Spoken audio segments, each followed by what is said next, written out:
Hello, everyone. This is Mr. Branson's World, or Paul Branson Reviews. You can choose. I finally had the opportunity to see the Wolfman movie.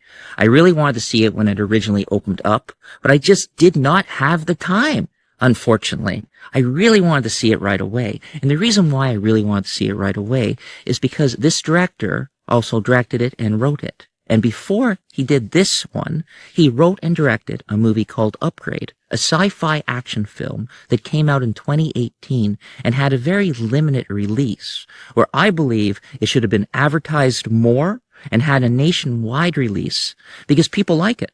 Upgrade. If you have not seen the movie Upgrade, an action thriller, sci-fi thriller, it's a must-see. I believe it's on Netflix now, but they keep on changing them. One time it was on Tubi, then Netflix, and then it goes somewhere else. Every time they take it down somewhere else, it goes somewhere else. I wouldn't mind owning that movie Upgrade.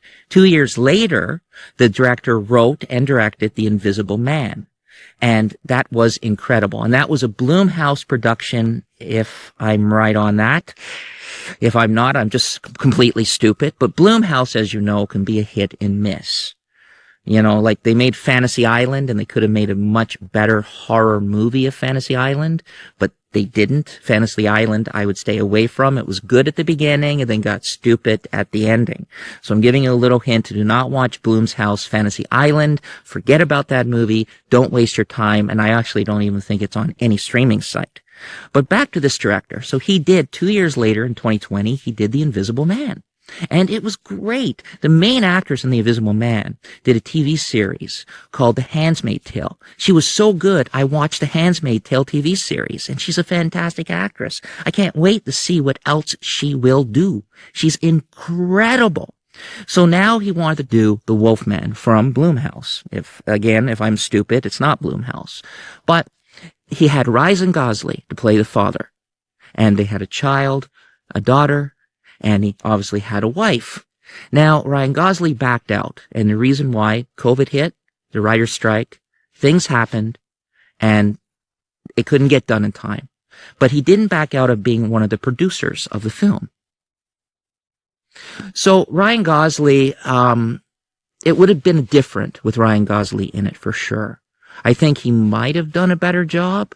But even so, the guy that I saw in this and all the actors I saw in this, I've never seen them act before. So I liked these actors. I actually liked the actors. I liked the dialogue, the cinematography, and the music was spot on. But I didn't feel for the characters. I started feeling for them when stuff was happening, but I wanted to feel for them at the beginning. There was something at the beginning. If you watch the trailer of The Wolfman, something said when he grabs his daughter and says, "What's my job?" It's to protect the daughter. It's to keep her safe. They could have done something a little bit more dramatic at the beginning. I don't want to say what they did at the beginning when he grabbed her and said that to her. It wasn't as dramatic as it could have been, and they also could have brought in a different type of character with a different kind of storyline, you know, like maybe a stalker or something like that. And I think it would have brought something different to the film. But that being said, I did enjoy the picture. I enjoyed it enough to see these actors in some other movies they've done. I've looked them up. They haven't really done anything I've seen, so this is the first time I've actually seen them act. And I liked them. The father, to me, could have been a great Lex Luthor. I think he would have played an amazing Lex Luthor. I think that role would have fit him amazingly. The young one, the young daughter, she's an incredible actress. I can't wait until she grows up and she does more films.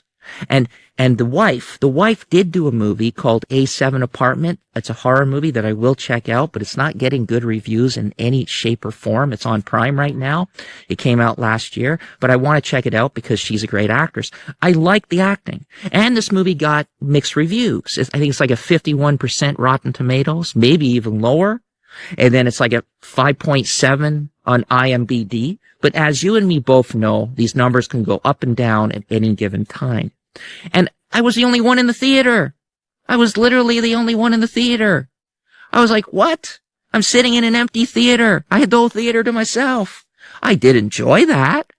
But overall, I did enjoy the picture. I enjoyed it. I just wish that the character development and maybe something a little bit different could have happened. And it could have been, I think the length was fine, but the character development really needed to be there.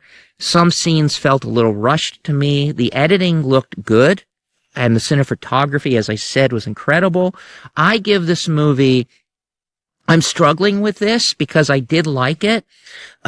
So what basically happens is at the beginning something happens, and then years go by, and then he gets a letter that his father is dead. So he wants to take his family on a trip and pack up his father's stuff.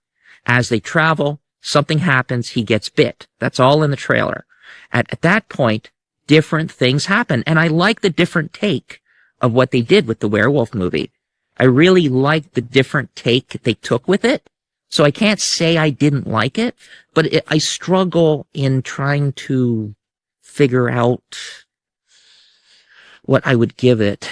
I did like it, and I would watch it again, and the scenes weren't too dark that I always complain about. I would give this movie a 7 out of 10. It is enjoyable, and it should be meant to be seen in the theater just because it's the transformations and the special effects and all that is incredible. All right, everyone. Bye for now. 7 out of 10 I would give it. I've struggled with this, actually. So it's a hit and miss. I kind of wish there were some people in the theater, because normally afterwards I like to ask them if they've liked it or not. But it was nice to have the whole theater to myself. And I didn't finish my popcorn. I put it down. It's very suspenseful, very well put together. You'd be at the edge of your seat, kind of like some other great movies I've seen with suspense in it. Check it out. Check it out in the theater if it's still in the theater. If not, check it out when it finally comes on a streaming site. I was about to say comes to the Blockbuster, but Blockbuster doesn't exist anymore. Bye for now, everyone. Have an incredible day, and thank you for watching.